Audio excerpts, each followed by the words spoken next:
Hey guys, it's Kai, and today we're taking a look at Call of Duty Black Ops for the Xbox 360. As we all know, Call of Duty has always been made up of two key elements, a blockbuster single-player offering and a balanced, entertaining multiplayer, and Black Ops is no different. For most gamers, any discussion about Call of Duty starts and ends with multiplayer, but Black Ops features a surprisingly competent single-player campaign that features the most cohesive COD narrative yet. The story surrounds areas like the Cold War, including key moments in Cuba, Vietnam, and Russia, but the story weaves around the interrogation of protagonist Alex Mason, as he talks about his career in special operations. The setup is a clever one though, but it also feels a little bit too forced, as if Treyarch had a bunch of cool ideas and locations, but needed a story element to bind them all together. The story is by no means terrible, but it feels mightily contrived all the same. At least the fine voice cast and much improved character models do a good job of conveying the necessary emotional impact, even if it doesn't always quite hit home when it should. Having said that, the individual missions, when taken at face value, are actually a lot of fun. You'll find yourself battling through bustling Cuban streets, Viet Cong infesting jungles, and a Russian launch base for instance, with nothing but your own wits to call upon, and maybe a bunch of allies to watch your back. There are a few neat touches along the way as Treyarch tried to shake up the gameplay, and guiding a team to safety from above is certainly a highlight, not to mention piloting a Hind and using TOW missiles to bust up some tanks. The action is thick and fast as you would expect, but although at times, it seems that the combat is more about making it to the next big set piece than anything else. The game unfortunately is fairly short and the levels are surprisingly linear too.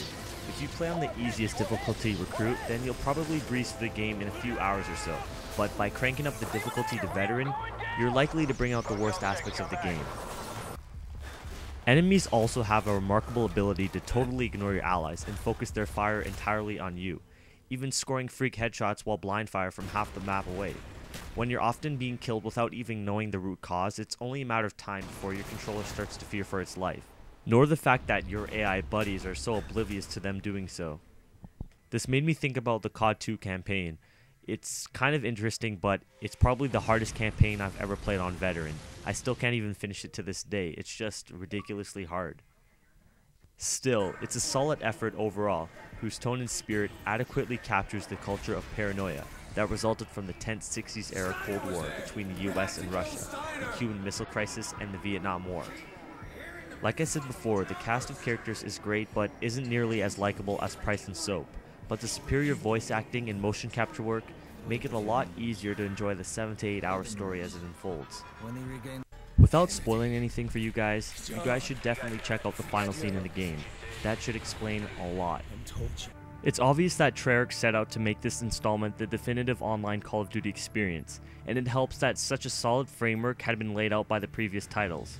All of the expected multiplayer modes are here, Team Deathmatch, Domination, Search and Destroy, Headquarters, etc. And for the most part, they'd play exactly as you'd expect, with the new map layouts, weapons, and perks having a strong effect on strategy and game flow. The new wager matches are an interesting twist as well, letting you bet credits against your own performance. Rank in the top 3 and you earn credits, rank anywhere else and you lose credits. These matches will no doubt be dominated by high-level players the way poker games are usually dominated by card sharks. But even amateur gamblers can have fun thanks to the 3 tiers of betting. As all of you know already, there are 4 different types of wager match modes. One in the chamber, sticks and stones, gun game, and sharpshooter. One in the chamber sees each player have 1 bullet, with every shot being a 1-hit kill. If you manage to cap someone, then you'll get another bullet, or you can use your knife and stockpile ammo. Once every player uses up their 3 lives, then the winner is determined. In Sticks and Stones, players will use crossbows and tomahawks to get kills, with the rider being that a tomahawk kill resets the dead player's score. Then there's Gun Game. With each kill, players will be given a new weapon with which to kill an enemy. Said player kills another enemy, and they receive the next weapon. But if they are knifed by an opposing player, then they drop down 1 weapon. Eventually, the player who has got a kill with every weapon available is the winner. And now we have Sharpshooter. Sharpshooter starts each player out with a randomly selected weapon, puts a timer on the screen, and then cycles to the next weapon after the time has run out. With each kill, players will net a different perk and from there, can receive score multipliers. These are all great game modes indeed, but you can also take on bots in combat training, and even drag your party online for some like-minded fun, or have a split-screen buddy along for the ride. The variety here is top-notch, even though some of the ideas may well be borrowed from other games. Halo Reach! but overall it offers pretty much something for everyone. Black Ops also marks the return of the zombie co-op modes, which is still as fun as ever, although surprisingly lacking in maps. That will no doubt be rectified when the DLC starts to drop, as you ever gain points from killing off your undead foes, which you can then use to unlock new areas, buy new weapons and perks, and open up shortcuts around the level. The whole thing is best played in a party for maximum effect. Overall, I'm giving Call of Duty Black Ops a 9.5 out of 10. The campaign was incredible, but still had the same flaws that had been in each game of the series. Veterans and regular players still have the advantage over newcomers, but with combat training and zombie mode, there is plenty of fun to be had for even the most inexperienced players. Black Ops isn't perfect, but it's certainly getting there.